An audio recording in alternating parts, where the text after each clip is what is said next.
Welcome to Daily Office Devotions. I'm Reggie Kidd, and every Monday through Friday I offer devotional observations on some portion of that day's readings for morning prayer in the Book of Common Prayer. I'm very glad to be with you this Friday. This happens to be year 2 of the daily lectionary, and this week we are in Proper 23. Special note with regard to the Old Testament. During the next 3 weeks, I'll be treating the Song of Songs instead of the lectionary's choice, Ecclesiasticus, Wisdom of Ben Sirach.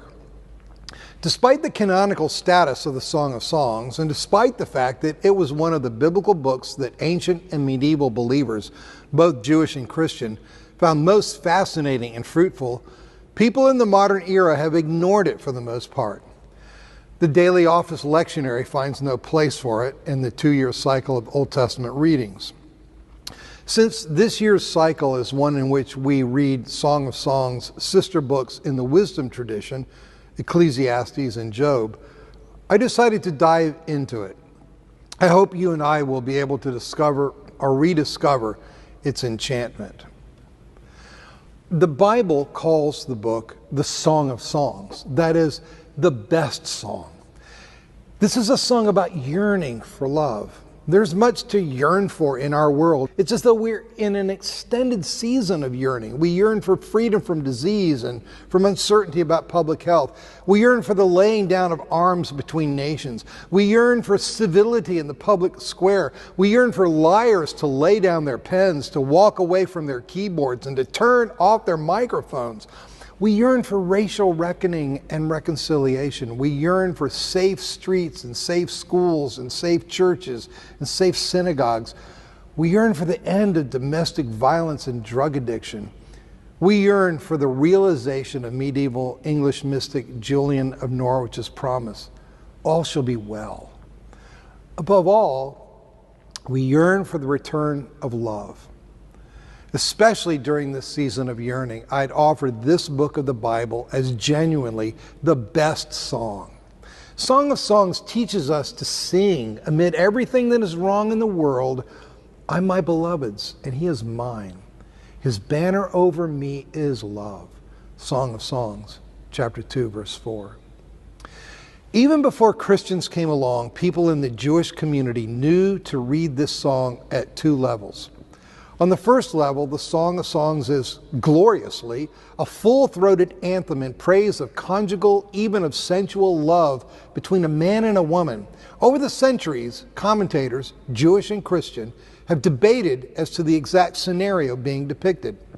By far the majority of commentators suggest we are witness to a celebration between 2 lovers, a Solomon-like shepherd king husband and a Shulamite, probably a play on Solomon's name, queenly wife.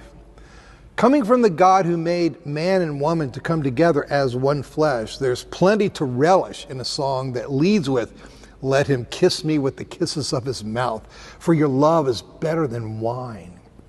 Beyond that, though, from day one, readers or singers of this song have sensed that there's more at play in this best of songs than merely its surface reading.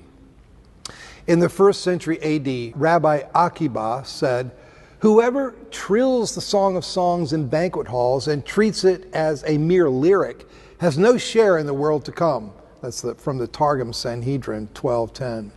Indeed, Rabbi Akiba maintains, the whole world is not worth the day on which the Song of Songs was given to Israel, for all the writings are holy, and the Song of Songs is the Holy of Holies.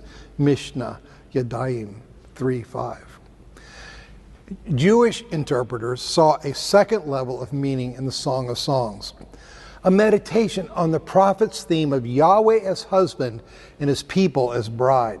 Hosea chapters 1 through 3, Jeremiah chapters 2 through 3, and chapter 31 verse 32, Ezekiel chapter 16, and Isaiah chapter 50 verse 1 and chapter 54 verses 5 through 6. They read this best of songs as a love song between God and his people. When they read, I am my beloved's and he is mine, they could not help but hear resonances of, I will be your God and you will be my people. And in their wake, Christian interpreters heard a song in praise of the love between Christ, that is, God as groom in the flesh, and his bride, the church. John chapter 3, verse 29. 2 Corinthians chapter 11, verse 2. Ephesians chapter 5, verses 21 through 33. And Revelation chapter 19. As we explore this best of songs together in the next 3 weeks, I pray for you a renewed sense that Christ, our heavenly bridegroom, loves you intimately, tenderly, and persistently. And I pray for you a certain sacramental cast to all your relationships here on earth, that they would all be consecrated to the Lord. This best song teaches us to guard all relationships, and especially those of intimacy, to cherish them, to preserve them, and to be wholeheartedly and unreservedly given to them. Be blessed this day.